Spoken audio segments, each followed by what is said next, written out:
very happy to see this room almost full. We are going to start a very interesting side event. This is Financing Circularity for Sustainable Recovery and Green Jobs. Why are we doing this? During the way coming before here to Stockholm+50, we were doing very broad consultations in all regions, countries. We had informal working groups related to the leadership dialogues. And there were very interesting common priorities that we have identified. Some of them are financing circularity, scaling up circularity, and changing our consumption and production patterns. So that's why we brought together an excellent panel today that will be talking about not only how to do the things and finance for circularity, but how they are already working on that and putting in practice interesting such mechanisms. My name is Adriana Zacarias. I work at UNEP, UN Environment Program. I'm leading a very interesting initiative called Global Opportunities for SDGs. It's a scaler of the SDGs, in particular SDG 12 on sustainable consumption and production, and also SDG 8 on green growth. So it's a pleasure to be here. This side event has been organized with the Go4SDGs, together with UNEP FI, UNEP Finance Initiative, and also the Ministry of Environment of Germany, BMUV. Together with the Coalition on Circular Economy in Africa, in Latin America, and also our partners here. So before I start here, I also want to welcome people that are joining us in the virtual world. This event is being live streamed, so welcome to all of you also that are here. So I will be moderating this session, and to start, I'm very pleased to introduce our the Deputy Executive Director of UN Environment Program, Sonja Layton-Conney. So, Madame, the floor is yours. Thank you, Adriana, and good afternoon to all who join us virtually or in person. Distinguished guests, friends, and colleagues, on behalf of UNEP, it is my pleasure to welcome you here today. What we're discussing today zooms in on one of the most fundamental solutions to the triple planetary crisis. If we wish to avoid the impacts on the climate, biodiversity, and pollution crisis, then we will have to transform the way we run our businesses and economies. And we must also rethink how we produce and consume. For it's today's dangerous overconsumption of resources and overproduction of waste that is driving the triple planetary crisis. Underlying all of this is our collective failure to understand that nature underpins our entire global economic system. All businesses depend on natural capital assets and ecosystem services, either directly or through their supply chains. More than half the world's total GDP is moderately or highly dependent on nature. And nature also underpins almost all of the SDGs. So clearly we need to ensure that our economies and businesses treat nature as their most precious aspect. This means restructuring our economies so that they are circular and regenerative instead of linear and extractive. No one nation can go it alone. We need collective action. The mentality, grow now, clean up later, must be discarded. Instead, we must ensure materials stay in circulation for as long as possible as we design products that are built to last.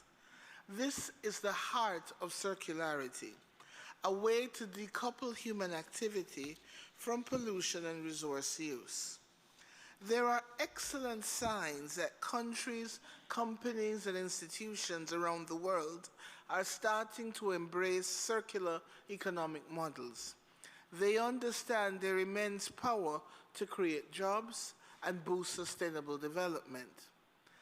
But financial institutions have been a bit slow to keep up. There are signs, however, that this is also starting to change. For example, in recent years, we've seen 5 times the number of corporate and sovereign bonds with a circular economy focus. The European Investment Bank and the European Union's largest national promotional banks plan to invest at least 10 billion euros in the circular economy by next year. And BlackRock, the world's largest asset manager, launched its Circular Economy Fund 3 years ago. More needs to be done. That's why the UNEP Finance Initiative is working with over 460 banks, investors and insurers, and over 100 supporting institutions to create a financial industry that serves people and planet. We now have global guidance for banks on resource efficiency and circular economy target setting. To speed up this momentum, we need to strengthen our partnerships between global initiatives and regional projects. That's why today we're launching our study on how to unlock investment in circular economies in Latin America and the Caribbean. The report includes recommendations on how a circular economy can contribute to the net zero global agenda. It also highlights the challenges to overcome: the absence of a formal taxonomy and the lack of robust measures to promote circular businesses, to name a few. We are also working on a similar study in Africa. So I'd like to end by calling on all of you to join forces with us to bolster these initiatives in a way that further strengthens South-South cooperation on circular financing. If we're going to achieve the SDGs and avoid the worst of the triple planetary crisis, then the future must be circular. The shift is already happening. Now is the time to finance the transformation. Thank you.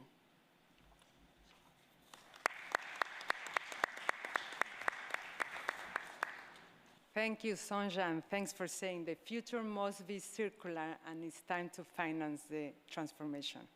So with this, I would like to introduce the panel. We have very interesting practitioners, people from the financial system, from the international organizations, research that are working on that. To save time, I will be introducing them by one. And what we really want to discuss here is to show some of the best practices, some of the things that have been working, the gaps that we have, and also later, also hear from you on your experience that you want to share with us. So with this, I would like to start with Massimiliano Tellini. He's the director of the Global Head of Circular Economy in Intensa São Paulo Innovation Center. Good afternoon. Intensa is one of the leading banks that is looking at circularity. They are also members of UNEP-FI. And I have been talking to Massimiliano and learning about the projects they are doing. And what we want to ask you is, what is the reason behind a bank to really finance circularity? First of all, let me thank UNEP for organizing such an interesting meeting and, of course, making sure that circular economy is at the center stage of the conversation for a speed recovery and for a better sort of economy of the future. Going to your point, I would say that, of course, for us at Intesa San Paolo, one of the most sustainable financial institutions around the globe, we have been securing our efforts for circular economy for a couple of specific reasons. First of all, one is because it's about economy. It's about financing new business models. It's about innovation. It's about spurring new investments at a time where we understand how crucial this is to make sure that we are supporting transition towards a more regenerative approach. And as has been anticipated, I would say this is not just only the future, this is actually the present. As of the 31st of December last year, we did disburse 7.7 billion euros of financing for projects across Italy and Europe in the circular economy space. So this gives us the measure of how concrete and actual is the transition happening. And of course, for us as Europeans, it means also to redesign the economy along the Green New Deal that has been designed by the authorities. Second main pillar is about an approach that for a financial institution I would say is crucial, which is about de-risking. We have been studying the effects that circular economy can have on the financial industry. And through a specific research, dedicated research carried out by Bocconi University in Milan, we have been discovering how circular economy does have a positive impact on lowering the credit risk default of a company compared to a more linear one.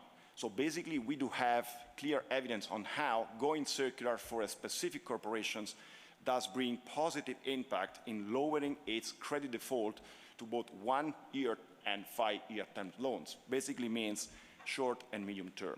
So in a nutshell, circular economy is the way forward. For sure, for us, it's a matter of strategic innovation. Circular economy is not just, of course, about a green transition. It's about economic transition. It's about making sure that we do see how nature, of course, based solutions can prove to be effective and can be innovative. And of course, this to us means that redesign is at the core of circular economy. We do talk a lot about recycling and keeping resource in the loop, and those are some of the principles that circular economy does have. But personally speaking, I do believe that for the conversation, it's also important to focus on the role that redesign does have on whatever we do in the circular economy. We know how important it is to have a lesson, a sort of lower environmental detrimental impact.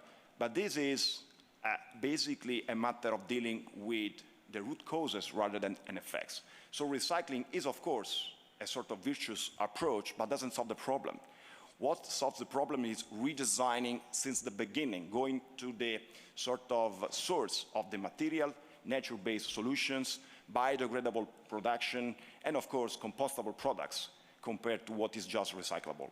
And this is, I guess, one of the tricks to make sure that investments do go for innovation, for innovative materials, and of course, for technologies that are enabling new business models to thrive in this new economy.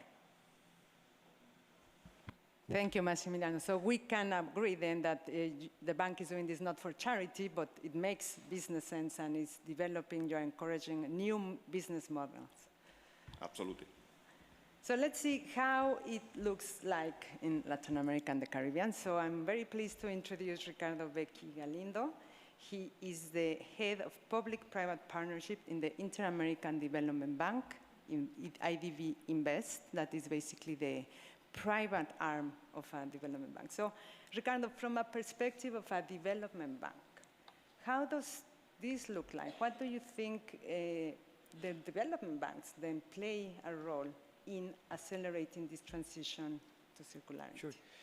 First of all, thanks to UNEP for the invitation. Thanks, Sonia. Thanks, Adriana, for the invitation. We're really pleased to be here with all of you to share the experience in Latin America. And when you talk about circular economy, you talk about Latin America, we see that there's an upcoming trend. There's more and more interest within the Latin American nations to get involved in the circular economy projects. You can see this in the national, their NDCs. Every 11 out of the 26 countries that comprise Latin America and the Caribbean have now circular economy characteristics embedded into their NDCs. However, what we do see is that the region still lacks sufficient regulatory framework to further circular initiatives, to foster business cooperation among large, medium, and small enterprises, to facilitate knowledge sharing. And this is a place where the bank as a whole, not only IDB Invest, but also IDB, can really provide added value. And to do that from IDB Invest, which as Adriana says, is a private arm from the IDB group, we have a three-pronged approach. And the first pillar of this approach is to enable the transition. The second one is to foster the adoption of circular economy. And the third one is unleash financing. But how are we doing this? How are we helping the Latin American private sector get into the circular economy train? Well, I said the first pillar was enabling transition. And we do this by generating awareness, by systematizing knowledge, building capabilities, and promoting dialogue among relevant stakeholders. And there's a specific example that we're doing in Colombia, where we are developing with 3 banks, we're developing or piloting a taxonomy aligned with the country's circular economy national plan. And we're doing this with them, and then we try to apply this to the whole system, to the whole financial system in Colombia through Asobancaria, which is the National Association of Banks. And how do we foster the second pillar, foster the adoption of the circular economy? Well, we help clients in the analysis of market and regulatory trends. We identify competitive circular opportunities. We develop circular economy strategies. For example, what we've been doing is we created what we call a Latitude R platform, which together with the Inter-American Development Bank, we have advanced in inclusive recycling programs for the region. So we are developing a platform for our countries and our private sector to do more recycling in a more responsible way. No? Finally, how do we unleash financing? And this is a very important part, and Wissam Massimiliano talking about how he does it on the private sector. We help the private sector as well unleash this financing. And we help with the financial institutions to better understand, size, and respond to the financing needs of the transition. We help them build internal capabilities. We help companies build internal capabilities. We test innovative financial instruments that incentivize an ambitious transition to a circular economy. And one of the things we do, we're one of the biggest sustainable development bond issuers in Latin America. And what we're doing there, we've done blue bonds, we've done green bonds, and we're trying to do the transition into circular economy bonds. We haven't done it, but we're on our way to do it. And we think that's going to have a positive impact in mobilizing financing to circular economy projects. That's a couple of final thoughts before I'm done.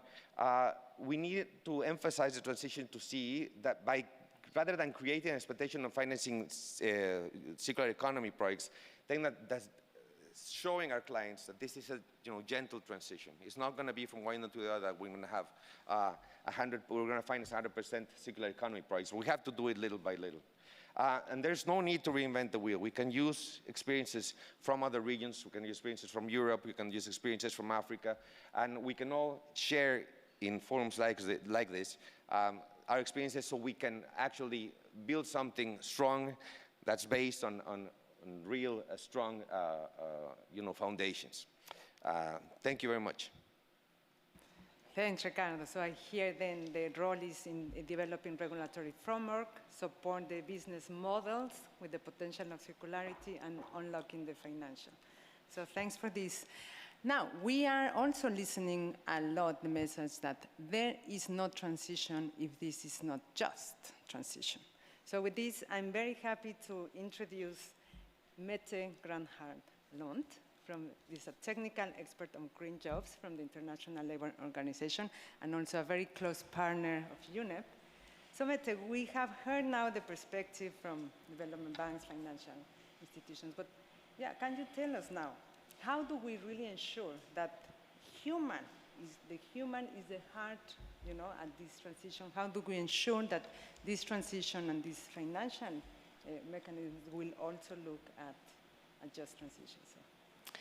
Thank you so much, Adriana, and thank you, Sonia, and to UNEP for inviting the ILO to speak today. It's a big pleasure, and we're really happy that you make sure to include the ILO and the perspective, the social perspective, the jobs perspective in this conversation on circularity. And let me start by telling you why this is important. So, let's imagine for a moment that by 2030 we have successfully transitioned into a circular economy. What is the world going to look like? Well, we can probably all imagine products and services and how our everyday lives have changed. But what does the life look like for people. And the ILO has data on this, and we actually know that by successfully transitioning into circular economy by 2030, we will have created 78 million jobs worldwide. It's great. It's great news.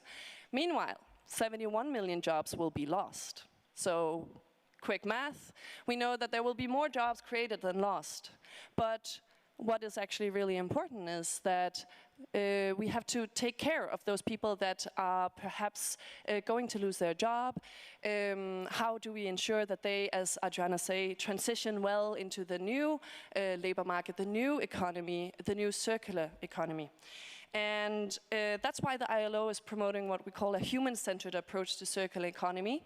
And I think that is something that's on a perspective that has been lost. It's our blind spot when we talk about circular economy.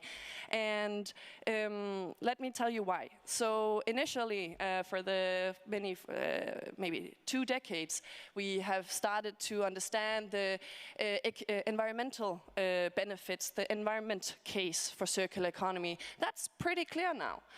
Then, more recently, many of my good colleagues here have added to that, right? We started understanding the business case for circularity. This has become more clear, and the competitive advantage of circularity is growing foothold. But that brings me to our blind spot in our people, planet, and prosperity conversation. And that's the people that make the circular transition go around. Because when we think about circular jobs, and when we look at what kind of jobs are in the circular economy, they are highly indecent, unsafe, insecure, informal, and very unhealthy. And those are definitely not the kind of jobs we want in a future circular economy. I'm sure if you ask people here, what would a circular job look like? You would take it for granted that it would be a decent job. But that's not the case. We cannot take this for granted. So that's why the ILO is working for what we call a human-centered approach to circular economy, and as Adriana mentioned, a just transition. And the just transition is basically coupling ambitious climate action with social justice.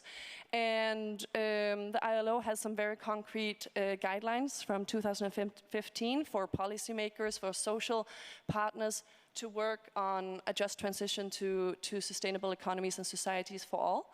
I encourage everyone to have a look at them. And there are some very excellent guiding principles on social dialogue, policy coherence, and gender equality, and many other guiding principles that also apply to others, not only governments and social partners. So when we talk about financing for circular economy, I would also like to encourage the people here in the room, and of course also my panelists, and when Ricardo is going to be developing his bond for circular transitions, I hope an element of that is going to be also a human-centered circular economy. So that's all I have to say for now, but thanks for the word. Thanks, Mette, and I would like to highlight again, like circular economy has the potential to create 70 million green jobs, circular jobs, so decent jobs, but that transition will also reduce 71 million jobs. So how are we going to ensure that in that transition we will reskill the people so that they will be able to fulfill that, so that as a whole, as a society, we are having a win-win and a just transition. So that's really important to ensure. And just to say, we were in a dialogue with the mayors 2 weeks ago, and they were saying they were introducing electric vehicles even without drivers, which sounds great, right? But then you need to include, okay, we are reducing jobs. So what is the other sector that will absorb the jobs that we will lose here? And that's what we need to think in the interconnectivity and intersectoral approach. And hopefully there are financial mechanisms as well to finance the reskilling. So, but let's move now to the African continent. I'm also very pleased to introduce Arona Somare, Climate Change and Green Growth Officer from the African Development Bank. I want to highlight that the African Development Bank is the secretariat also of the African Alliance on Circular Economy. They are very active in promoting that. So, Aaron, I would like to invite you to share with us how is the African Development Bank encouraging, promoting, enabling the transition to circular economy in Africa, and what are those key sectors that you are focusing on? Thank you very much for inviting the African Development Bank to this session. Yes, you're working in a very challenging environment, but also yet, a lot of opportunities and a very great momentum. And when I speak to my colleagues on circular economy, I hear two sides of the story. Sometimes they tell me, listen, we have been always doing circular economy. What is new in it? We have been always, recycling stuff. We have been using products sometimes even beyond their own life cycles and so on. And then the second feedback I got sometimes, okay, wonderful, but now show us, what are the tools for mainstreaming? If we are to shift to a circular economy environment, what does it take, and what are the enabling conditions in a world where less than 8% of the world economy is really circular for the time being. And then when I look at the figures, sub-Saharan Africa, every year, sub-Saharan African countries produce around 174 million tons of waste. And if you go on business as usual, these figures will triple in 2050. And not to mention all the issue around electric and toxic waste, which has a lot of huge impact on some of the country. Ghana is one of the case studies. And if you look at also the figures in details, you will see that as of today, 70% of the waste are still dumped and sometimes even burned, and only 7% are recycled. So these are the kind of challenge we're facing. And if you look at the sectors, 80% of the economy is coming from the informal sector. And so we're talking about skills, we're talking about jobs to be created. Most of the jobs for the green transition are yet to be developed and to be created in this continent.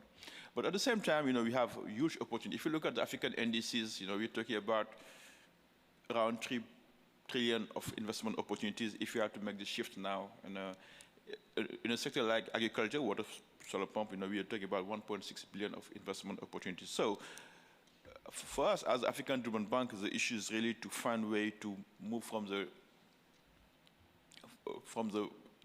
vicious circle to a much more virtuous circle, which is in line our bank engagement to mainstream climate change into our operation. We are aiming at leveraging around 25 billion for the 5 years to come and to make sure that all our sectors are climate mainstream. And this is really our entry point to mainstream circularity into our operations.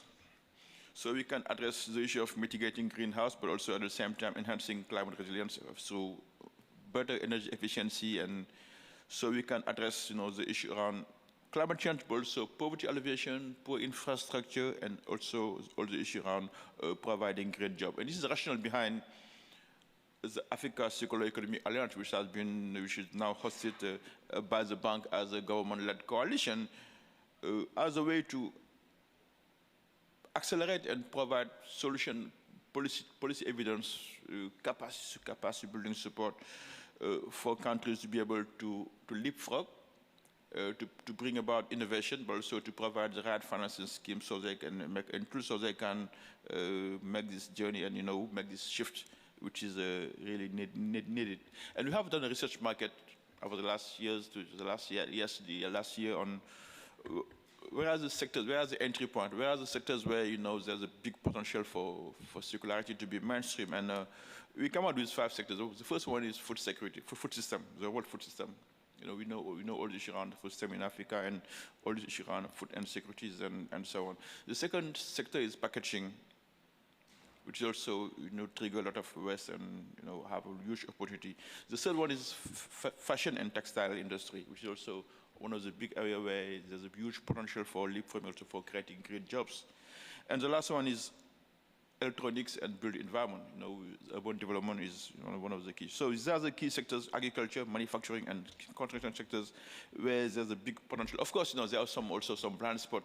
We are now, as we speak now, developing a study on mining and what are the opportunity on to mainstream circular economy into the green mining sectors and the US plastic and so on, bearing in mind that more than 16 countries are now working on some kind of treaty to ban plastic waste. So creating an individual framework is about policy development, it's about advocacy, it's about project implementation, it's about also bringing around people who are like-minded and also trigger North and South cooperation and South-South cooperation so we can learn from the best practice and provide opportunity for a country to be able to leapfrog. Thanks.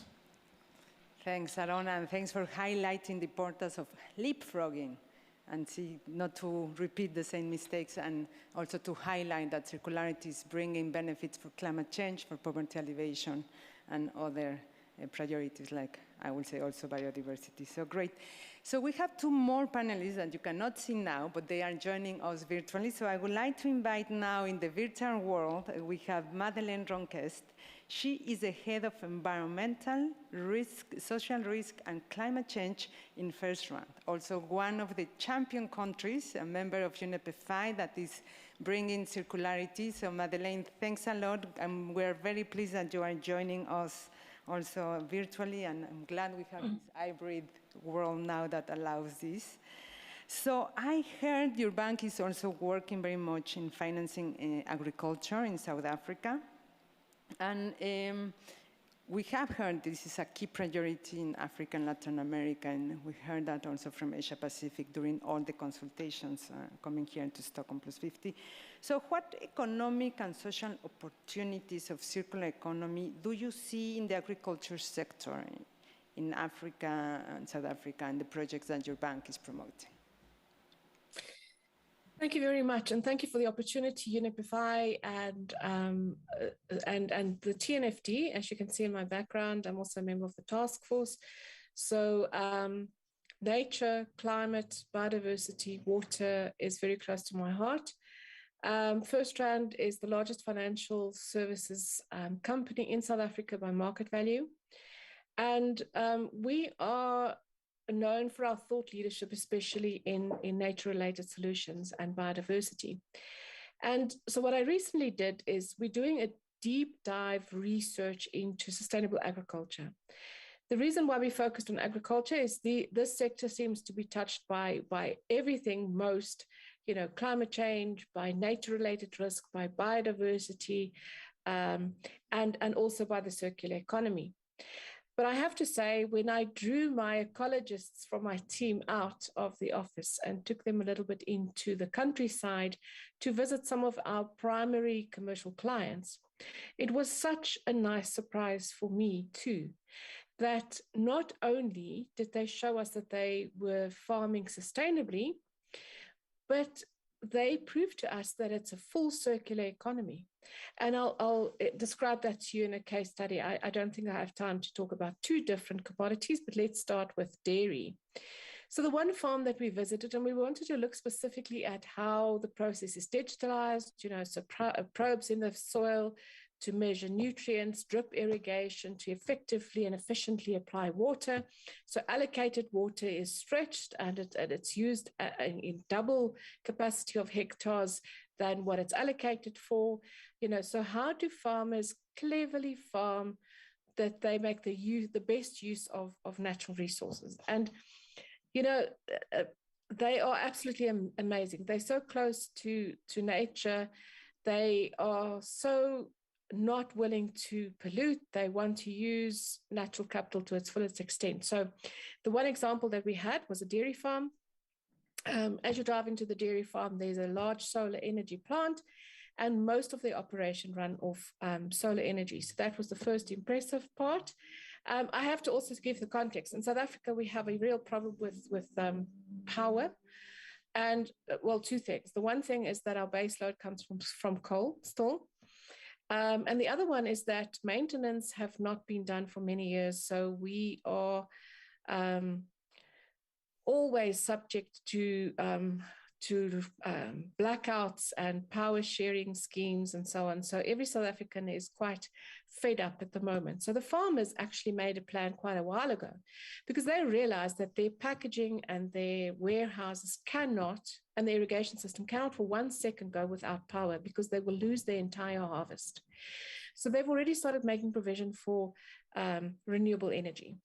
So, and then you drive in and then they tell you about how they treat the animals humanely, how they have sustainable jobs created. They will never digitalize or automate the entire process because they treat the animals humanely. The human impact is really very important to them. They have a processing plant. They package the milk themselves in recycled packaging. They provide to the similar chain like Marks and Spencer in Europe. So you can imagine very high quality standards. They then get the returns off the shelves of products that haven't been sold before the best before date. They then process they empty the contents out, they process the packaging, they recycle it, they use the product, and then they have like a sediment dam where they separate out, then take the skim off the top of the dam and use that then as nutrient for lucerne that they grow to feed the animals. And so that in itself is a circular economy. They reuse water. They have zero waste in terms of packaging, which I liked very much. I think the only exposure still to carbon emissions are the trucks that they use to deliver and dispatch the milk and yogurt and cheese products. So that they are also working on. And I was told that the primary product of cattle or livestock, dairy cows in this case, is not milk, but it's energy, as we all know.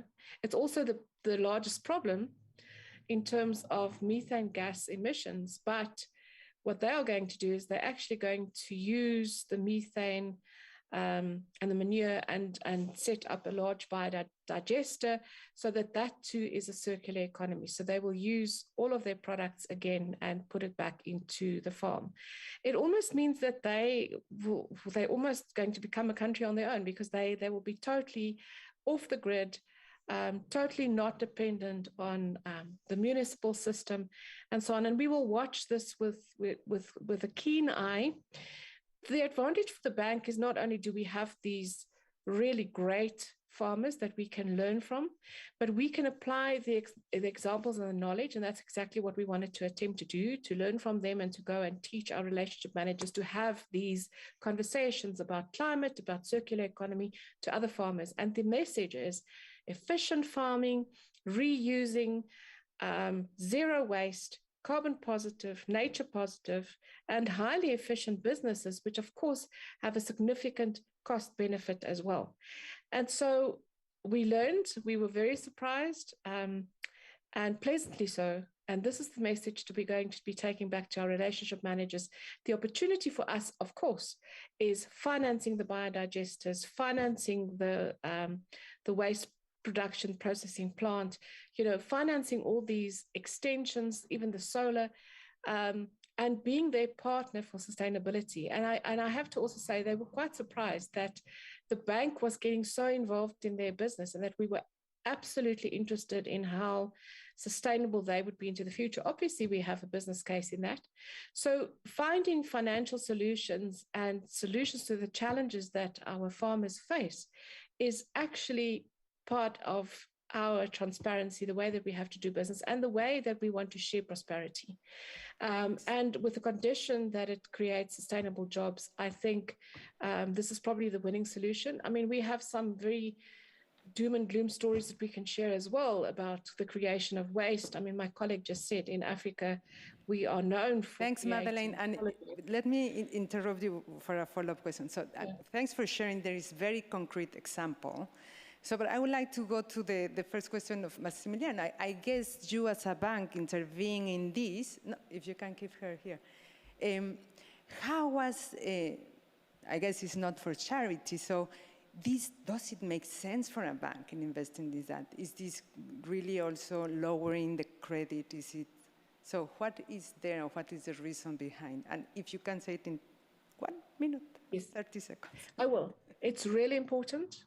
We want our businesses to be sustainable and have a very light footprint or no footprint at all on the environment, and to be profitable. So the more efficient you are, the more cost savings you have, the more careful you go about with using natural resources. For us, that's a sustainable business. And that is what we'd like to promote through our other sectors as well. Excellent. And thanks for really bringing this very concrete example and highlighting that, again, it makes sense and is creating a new model of business, and I will say also financing. Excellent. So let's move now to our last panelist, last but not least. We have Katia Sur, the head of Circular Economy team in GIZ. She's also joining us in the virtual world. Katia, great to see you here. Well, first, GIZ is the main implementing agency of the German Technical Development Corporation. I have heard very good news that you have launched a report today that is very relevant to our topic, Financing Circular Economy, Insights for Practitioners. So can you tell us a little more about this report and the key findings? Yeah, thanks very much, Adriana, for making this possible, for making this event possible. And I would have loved to be there in person, but I just came back from one of the world's largest trade fairs on recycling technology. And you can really see where money, big investments go in recycling technology, sorting technology, and all that kind of big machinery. But circular economy is more than recycling technology. So that's why we are here and why I can't be with you. You said it, Adriana, GIZ is an implementation agency and is therefore interested in applicability of solutions. And we, by launching this study, or by undertaking this study, we wanted to find out what are the main barriers to further investment in circular economy and to further develop the whole area of circular economy in various sectors and various countries. In our projects, in our GIZ projects, we touch circular economy aspects in many, many sectors. We could go from agriculture, organic waste, then finding new business models for deposit schemes, go to renewable energy, and then talk about battery recycling and so on. So circular economy is a very broad topic, and we touch it with various projects. And we think that the time for transition is now. So, but coming back to your question, I think the main findings are there is a mix of instruments needed in order to have a level playing field for circular economy players. So we need an enabling environment and regulatory framework. Some of my colleagues touched that already. And of course, the access to finance and the risk reduction is a key area. Second, cooperation is key. So you mentioned your alliance, and the African Alliance is present as well. You know, we have a strategic cooperation with the Prevent Waste Alliance, which is more focusing on preventing waste and bringing together people from business and research institutes. And then third, the combination or the cooperation between technical cooperation and financial cooperation is key. I think, let me maybe say 3 words on that. So if we talk about the regulatory framework and the market instruments and the enforcement of regulatory frameworks, we looked in the study at various instruments, financial instruments, EPR systems, taxes, incentives, but also mechanisms, grants, bonds as well. And I'm happy to hear that circular bonds are in the planning. We are very interested to hear more about it. Pay-as-you-throw schemes. So it's a little bit comparing apples with pears. It could seem like that, but I think we need really various instruments and mechanisms depending on what is the structure in certain countries and in certain sectors, and how we can also have cross-sectoral cooperation. Then in order to increase the circular economy, we think capacity building is also key, not only in the financial sector for making financial institutions aware of increasing circular economy aspects in their instruments, but also capacity building in the private sector, so that more circular economy business models can be defined, that a real a need for new instruments is and innovation also can be seen. And then third, we looked at what are innovative instruments and how can they be piloted. So leasing finance is nothing new in Germany, for example, or in Europe or in the States, but it's new to most of our partner countries. So how can this be included in the strategy or in the financing circular economy? So I would leave it with that, because I think you have a second round to go to a little bit to have a deep dive into our country cases, because we did the study and looked at 5 countries: Rwanda, Colombia, Vietnam, Dominican Republic, and Albania. So Excellent. If you want to know more about that, I can. Thanks a lot, Katja. Excellent to hear about that. So today you heard we have launching of 2 important reports. We will be sharing them. So we want to hear from you. So I'm going to do a very quick second round with the panelists. I will ask them to have a pitch of 1.5 minutes, but I would like to just go through some issues. It will be more about action-oriented pledges to some of you. But before that, Massimiliano, we often hear, circular economy is about waste management or recycling, and it's a myth. We are redefining that. We were discussing that. So I would like to hear from you, because I think your bank is promoting that transformation, and we were discussing about the projects that you are doing, for example, in the construction sector, and bringing different innovations. So if you could share and inspire the audience on these innovative approaches that you are encouraging from Intesa. Absolutely. First of all, let me restate the fact that, of course, we are talking about doing business in a different way. So, of course, there is this sort of environmental compliance, but then there is innovation. I can talk about a specific case we did finance, which is a company, of course, we are talking about Italy, so we are talking about also characteristics of the made in Italy, like fashion, and that's been anticipated before. Let's take a company which has been able to develop a platform for making sure that its production goes digital, to make sure that there is no waste production for the sort of inventory to be held in the store. And then there is a sort of digital twin of the model of the shoes that the company can propose to the customer to make sure this is a tailor-made sort of solution made on the spot. This is one of the examples. When you talk about circular finance, you are talking about examples right in the real estate sector, where there is the sort of tendency to avoid the selling model as we know it. Take, for example, the elevators. Usually in the linear model, you take the ownership of the asset and then you manage, and yet to have the expense related to this kind of maintenance. In a circular economy space, you don't actually buy the elevator anymore. You try to have access to the service of vertical mobility. So you pay per service. You pay as you use this kind of asset, with the producer of the elevator, for example, retaining the ownership of the asset. This changes the perspective on how you want to finance the kind of assets. But more importantly, I believe there is, again, the tendency to understand how important it is to value the residual value of the assets at the end of the first usage. Let's take, for example, what is happening in the construction as well. When you have some materials built into a sort of big infrastructure, big element of the real estate and built environment. And then you want to know how can you value the asset at the end of useful life, let's say down the line 20 years from now.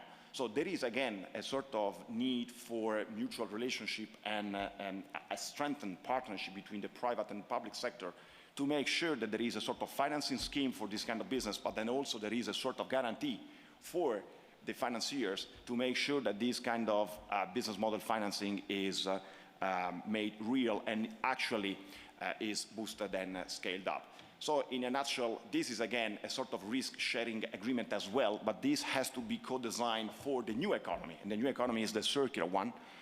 This is, of course, talks about materials, it talks about business models, it talks also about consumer preferences, and I'm going to close on this. Of course, we are talking about a new way of creating value through economy, so also education is key. Of course, you want to have entrepreneurs, you want to have companies that are successful in this, but also we need to educate ourselves to ask more for circular solutions. So there is also the sort of demand side that has to be somehow developed rather than only focusing on the supply side.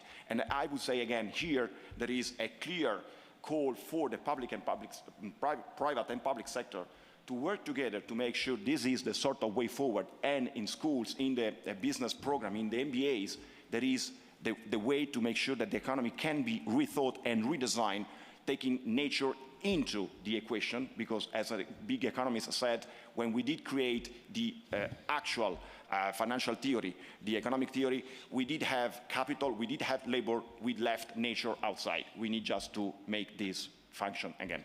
Excellent. Thank you very much for highlighting that. And I'm glad you mentioned the need of education to everybody. And in that, let me invite my colleague Mete.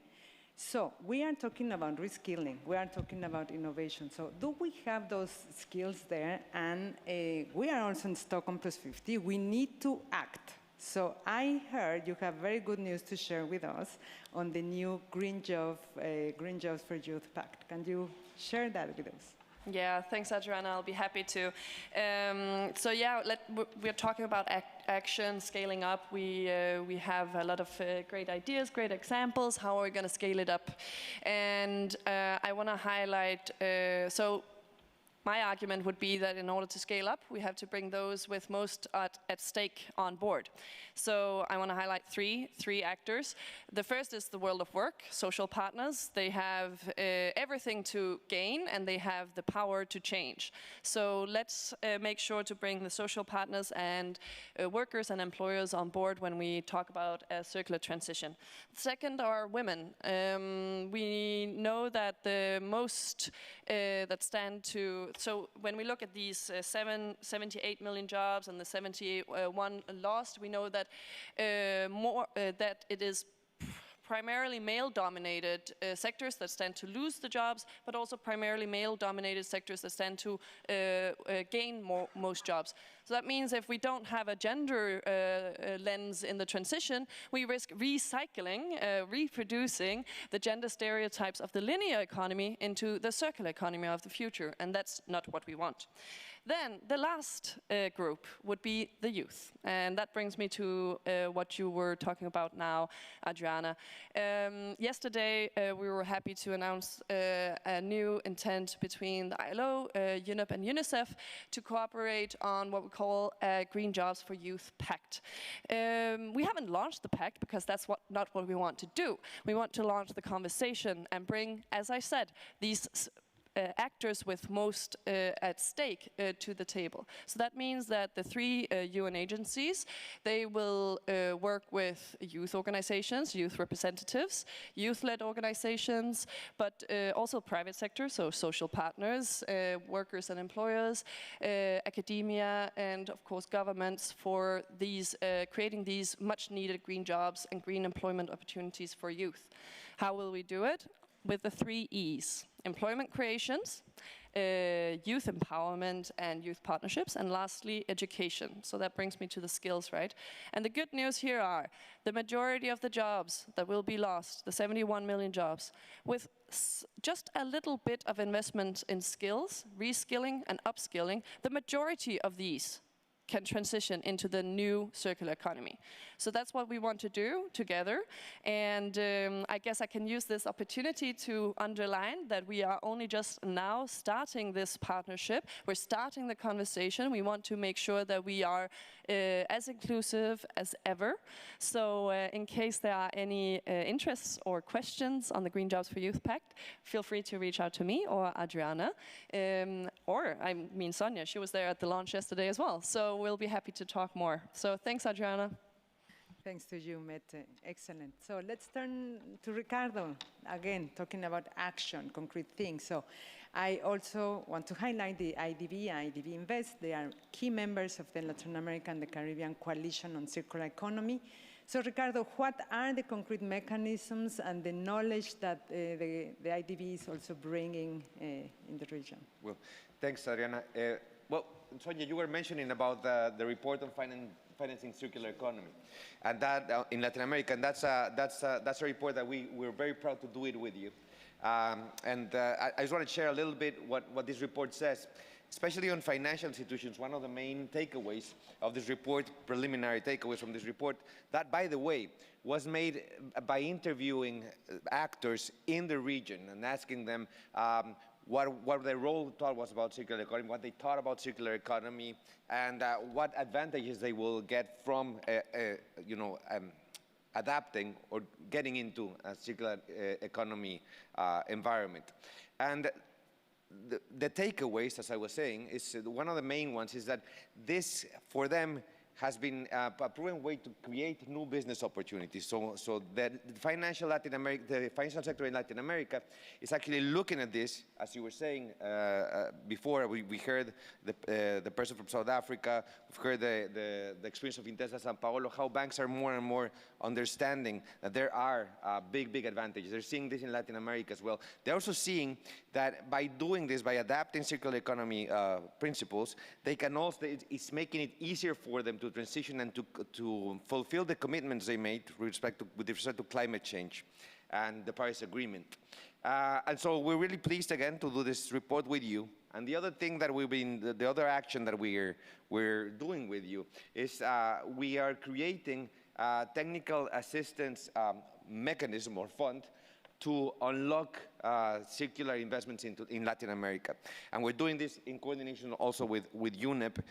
We're working on this. What we try to do is this fund will provide funding to improve or to get knowledge creation, to increase capacity building, also to start doing some project design for pilot projects, and structuring financial instruments. Now the target here is to get to $1 million, and the IDB is committed to start putting some initial funding to get to that goal. And with that, we're hoping that we'll get some more investors on board so we can get to our goal. So thank you very much again, UNEP, for taking us into account and for being our partner in Latin America. Thanks, Ricardo, and great to hear about this Technical Cooperation Fund. And first year, 1 million, hopefully later we mobilize more because the challenge is bigger.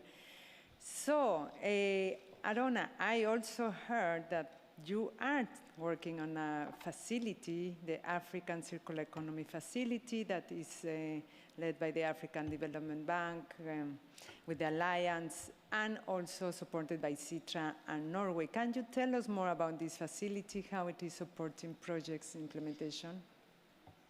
Thank you very much. Yes, listening to my colleagues, yeah. Of course, there will be no one-size-fit, but at the end, you are facing the same challenge everywhere, knowledge gap, lack of data, standards, and also bringing about new way of doing business. And for this transition to happen at a large scale, two things have to happen. The first one is we need to find a way to de-risk the capital flow, so to the circular business. The second thing is we need to create a new pipeline of green projects that are mostly located in a very high risk informal sector in Africa. And this is really what this Africa Circular Economy Facility is about. It's about providing support for private sectors through business development program, starting from SMEs, providing grant financing, incubation, market deals for circular enterprise. Wow. We have many of these startups now popping up all around Africa. As I say, you have more than 250 new startups on this business in many countries. They need different business models, they need different sort of financial schemes, and we have to use the whole spectrum of of funding and support we can provide. And at the same time, we have also countries. Most of them are now developing green economy, green circular economy roadmaps, plan of actions. They are wanting trying to mention into the indices, and we need to accommodate support and provide support for this kind of thing. The second part is using this funding, and which is a multi-donor trust fund to also develop additional capacity, putting in place a regulatory framework for circular economy, pushing for innovation and best practices. And third part is to provide technical assistance to the Africa Circular Economy Alliance. This is really what is about. So, on key sectors such as renewable energy, climate smart agriculture, green infrastructure, so we can create new value chain, support and foster green jobs. But at the same time, while we're doing that, we also have to keep mainstreaming circularity into our overall operations at the bank at large, and we are doing it through some of our big flagship programs, such as Desert to Power, 20 billion for 11 countries in the sub-Saharan Africa, providing renewable energy. We are doing this through different large-scale agro-processing programs in the field of agriculture and climate smart agriculture, enable use programs. So we have to work on both sides of the coin and use the facility as a way to leverage further funding, bearing in mind that by promoting circular economy is an enabler for many other things. It's also an accelerator for different sectors, and we have also to leverage on this facility so we can bring new financial schemes and tools on the ground for the people who really need that support. Thank you, Arona. And let me turn. Just want to open the floor, but let me invite again Madeleine. 1 minute. I would like to come back to you. And based on your experience, what do you think are the key factors of success to change this paradigm and move towards the circular business models and financing? On that. So we have a sustainable bond framework, but it's declared as a sustainable bond. So the only touch points to circular economy there is waste management and to a certain extent biomass and renewable energy. I think what we need to look at for that will be success for us is a circular economy bond specifically, and I certainly will make work of that. And then also, just to lead on from what Arona said, we have a large informal sector in waste management. I know the circular economy is far more than just that. But this is one of the areas where there's obvious quick wins, and we're quite invested, we're quite involved in this informal sector. And for us, the greatest challenge, but also the best solution is consumer education. It's getting involved in industry, business hubs, informal and formal, and getting people to think creatively and out of the box, and that, and then be ready to finance the solutions. So for us, I think there's a huge market here, many opportunities, and the opportunity to make a significant difference. Excellent, thank you. And I'm glad you are highlighting the importance of consumer information and innovation. Yeah, that's very much needed. Katia, if I may come back to you and say, based on your report, what do you think, in the analysis you have done, what do you think is like the most, I don't want to say powerful, but one of the best instruments that you have found for financing circularity? Well, it's an excellent question, but I don't have the answer because there is no one size fits all. It really depends on the sectors and on the needs of the industries, on the industry structure. So I think really to dive deeper into countries, into sectors is really important. Every business person does it anyway, and banks as well. But I sometimes think with the broadness of circular economy, we tend to want to have general solutions. So there is, to my appearance, there is no best thing, but obviously there is a gap in financing and also in bringing pilot projects to bankable projects. I think this is the major gap, and glad to hear that there are so many initiatives, and we have seen that in our study. I think really innovative financing instruments would be needed that tackle the various needs. And maybe circular impact bonds could also be tested. I don't know whether some of you would be happy to test this out. I would be really keen on seeing also new financial instruments and not just the same green ones that we had and that partly worked and partly didn't work. So thanks for the question, but there is not one answer. I know, difficult one. But yeah, bankable, innovative projects, I think is important. So, well, now we want to hear from you. Thanks for all of you that have stayed here. So the floor is open, and I want to highlight, it's really interesting to learn that youth is very active in sustainable finance. And I have someone, Julia Sidik has asked for the floor 2 days in advance. So please, Julia, the floor is yours, and we want to also hear from you. Thank you so much. My name is Julia Sidik. I'm 19 from Poland, and I'm speaking on behalf of the Children and Youth Major Group of UNEP.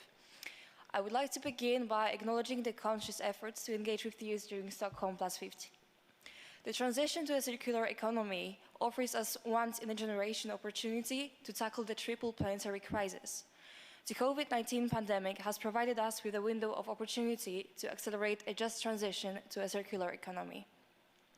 Despite this, economic stimulus packages have predominantly been allocated to support the existing linear, fossil fuel-intensive economic system rather than being invested in a sustainable present and future, particularly for the support of low and middle-income countries. Circular economy finance should support sustainability, social inclusion, and social mobility for youth, especially in the global south. Our future is at stake, and the only solution is financing inclusive circularity. Youth are one of the most important stakeholders in making the circular economy transition just and equitable. At the Children and Youth Major Group of UNEP, we have established a working group specifically for sustainable consumption. At COP26, we launched the first ever global youth statement of sustainable consumption. We are engaging with the UN and private sector stakeholders, promoting a circular economy model as an integral solution to the environmental challenges before us. The financial sector must encourage circular economy, entrepreneurship amongst young people, and economic opportunities in the private sector to facilitate circularity. We need to lay emphasis on enabling access to education, particularly for the marginalized youth, which is critical when access to circular green jobs is considered. This will ultimately aid in delivering on the 2030 agenda, as well as empowering youth for a just and equitable future. Thank you.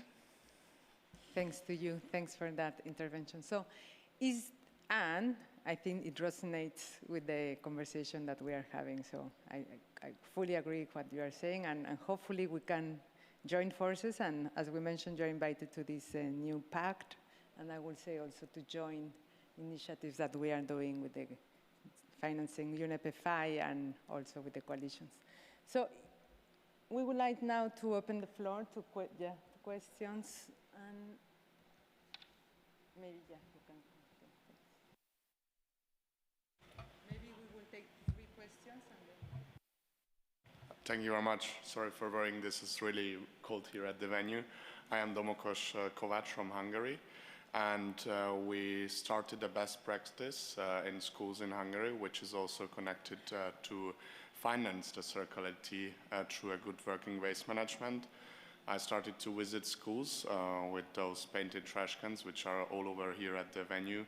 And because of the schools produce more recycled waste and not just normal waste together, they save money by the transport costs, and that's how we gave more money to the students' communities. So this is not just a non-formal education project, but also something connected to finance. And I was able to visit 7 schools creating the waste management, and I am working on visiting schools along a river. It's called River Tisa, and this became a cross-border project because we started at the beginning of the river in the Zakarpathian region in Ukraine, and also then on the region in Hungary. So this is connecting somehow to this topic, and I encourage you to promote education, and not just the education part, but also which is connected to have a sustainable finance model behind those projects. Thank you very much. Thank you. Congratulations, and I will challenge you. How can you change in few months or a year that model that is financed not by recycling, but maybe avoiding the waste? You see what I mean? Like, we don't want to have even the waste to be recycled. But think about it. Think about it. Can I give you a short answer to that? Because you are always speaking about transition, but it's a transition back. Because I met a lot of old people in those schools, and they said, like, it was in the past so. So it is not a transition, it's a getting back for the origin. So this is my answer to that. Excellent. Behavior change, taking back the good practices. I like that. You're good. I saw another question, and if some more people, and if you have a question to a specific panel, you can. Thank you very much. My name is Patrik Storgren. I'm with the Swedish International Development Agency, SIDA. I have 2 questions, if you allow. One is on the EU taxonomy. We didn't hear much about that today. I would like to understand if you think that this can be an effective tool from the European perspective to promote circular economy. Second question, I spent just a few weeks ago some time in Kigali and Nairobi looking at some of the industries within the waste sector. And I'm turning now to my friend from the African Development Bank in particular. I think we see some very prominent positions there that could be developed further into waste management projects, but there is a lack of a comprehensive approach, both on the regulatory and on the financial side. Can the bank do more? What is it doing, and how can you promote very aggressively to support some of the cities that are now at the forefront? I think that the only insinuatory, the big waste management project we have is in Addis Ababa, financed by our Chinese friends, rather than stepping up some approaches from the African Development Bank. Thank you. Thanks. Is there any other question before? Yeah, please, and then I turn to you.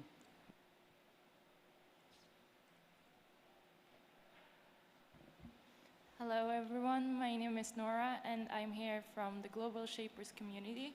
I have a very broad question that I would like to answer to this wonderful panel, and that is, in today's economy we focus a lot on profit, dividends and interest when we evaluate investments, but how do we increase investments on green and circular businesses when profit is not directly visible? Yes. Thank you.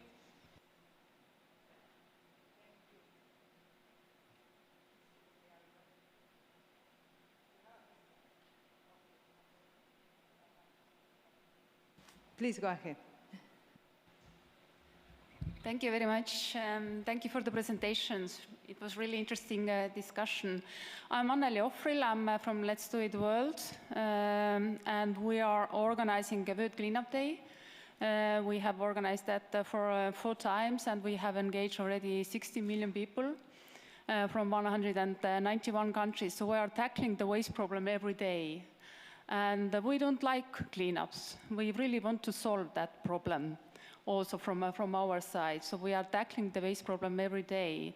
And we see circular economy is really a solution for that. But what we also see is that the cooperation is really key, what you also have mentioned. So if we are financing the circularity, there is not enough about financing, because there is also legislation that support still the linear economy. And also there are social norms and consumption patterns which still also support the linear economy. So my question is, so how to really to make this transformation in that way that it goes hand in hand, so that we can really have the cooperation, not in words, but really in action. And we are not just working in silos, but we are really working together. So how to do it?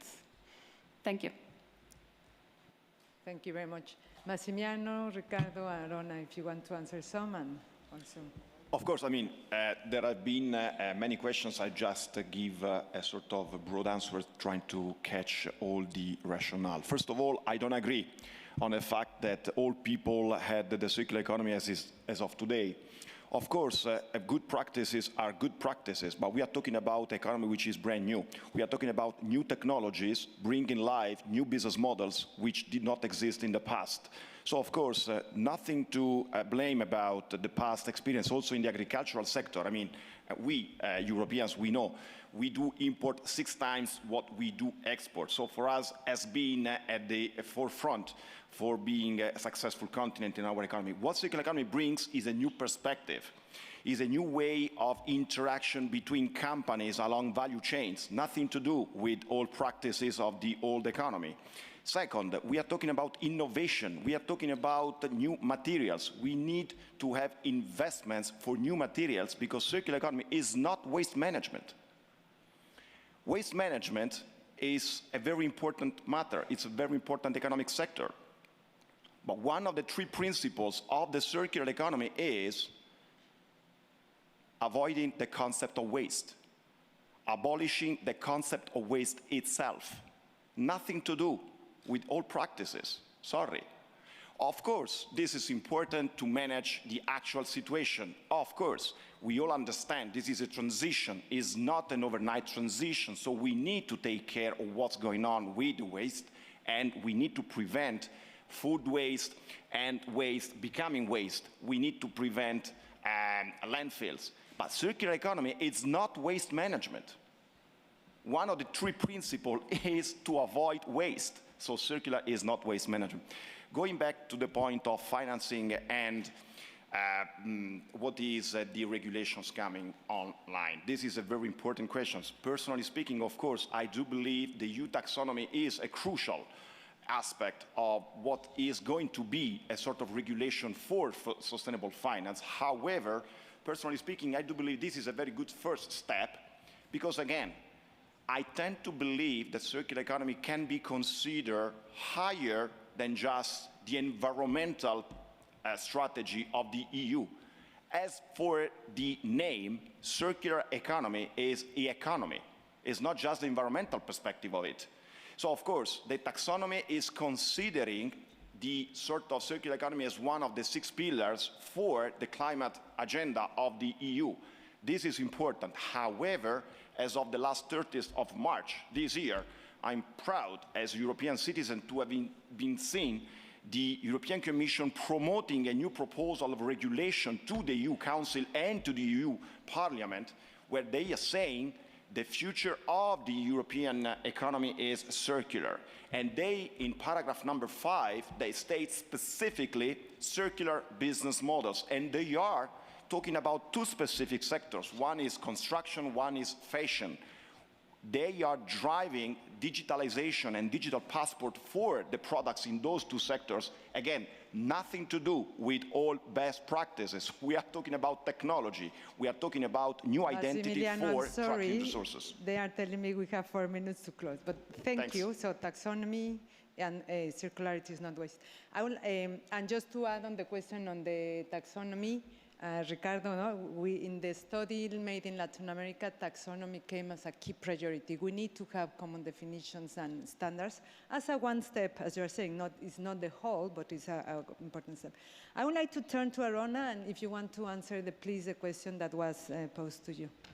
Yes, I think, I really beg to differ here. You know, of course, you know, we're talking about transition, but we have to really, to manage this trade-off between the short-term and the longer-term prospect. And if you're a West speaker in Accra, and at 40 years old, your life is over because you have been exposed to so many health risks. Or if you're living next to a landfill site, what matters for you is now, the power of now, and how can we really turn West into gold by changing the business model and also by trying to fix, the issue we're facing. And this is something we can't shy away from doing if we are to sort out the issues. Of course, also use the opportunity to really turn this indecent job to a much more sustainable and decent job is also something we have to take up. Of course, we have to design for the future. Wonderful. Let us design for the future. Let us help developing countries to leapfrog. Let us bring about technologies and financing schemes so they can really start thinking about a different business model, mainstreaming into their planning process. What we are doing now, we are working with most of the African countries now on the NDCs, on the LTS, so they can start mainstreaming all issues into the development planning process, bring about economy-wide change, which is very, very, very critical. Technology, bringing innovation, creating joint values on different sectors. But at the same time, we have to address the short and mid-term issues we have to face. And talking about Kigali, and yes, we are working we are working with all these countries, and as part of the overall bank engagement under the ACF, but also under different other program, and under our financial municipality fund, we are working with these countries to start working on developing a circular economy roadmap. Some of them has already some circular economy project on the pipeline of the bank. We have to find different way of funding them, sometimes using different spectrum of support and tool, but this is the way we have to do and to go. And we are working the talk. We are working, it's a huge challenge. It's cross-cutting issues. There's no one size fit. We have really to define the tools and the leverage we need to support them. But thanks, yeah. Arona, sorry, I need to close. However, we will be here around for minutes. If there's any other question, you can approach them. So with this, I really want to thank you all the panelists, Massimiliano, Ricardo, Mete, that had to leave before, Arona, Madeleine, and Katia, thanks a lot for being here. And just now to close, to say the work has started and will continue. So we are very happy first to say UNEP FI is here, is expanding. We will continue as UNEP working on that. What is really now nice is how we are expanding the partnership with UNEP FI. We are working now with the African Development Bank, with the IDB as well. We are doing these reports. The reports you heard here are not a report for the sake of the report. They will be the basis for the work plan of the coalition. For example, in Latin America, we are setting up a task force that will be looking at financing circularity. We will be happy to join different voices, including youth. And the idea is to start scaling up the financial schemes. Of course, we want to continue listening from the for the banks on the experience. Madeleine, Massimo, thanks for being here. And we have been encouraging also the South-South cooperation. I'm very happy to say that the African Alliance on Circular Economy, the Latin American like sister and brother, we have been doing a lot of South-South cooperation. And I think that will continue, and we want to strengthen the support with GIZ. As Sonja said, we are about to start a study in Africa on financing circularity, and it will be very important that we don't duplicate, Katia, your work, that we are building upon that. It will be driven by the African Development Bank, by DIVER, UNEP FI. So that's very important. And Sonja, I'm very happy that you stay with us at the end. So is any takeaway, key remark that you want to share with us? Thank you. I've thoroughly enjoyed listening to the speakers and the exchanges. I think given time, my transformation, yes? This conversation has been about transformation. Circular economy is the future, okay? We now are building data. We're building taxonomies. We're doing knowledge sharing, okay? We need to scale it up. And while we scale it up, we have to do like we did with COVID. We have to build back better, to Mete's point, because she has left. So those new green circular jobs have to be decent, okay? Have to build in the gender dimension, okay? And we also need to educate consumers and build on the demand. So there is a whole transformation that is going to be going on symbiotically. It's not in silos and linear, right? So if we take that with us, then we know that we need to go to scale, but we have enough data to know it works, and so let's roll up our sleeves and continue doing this.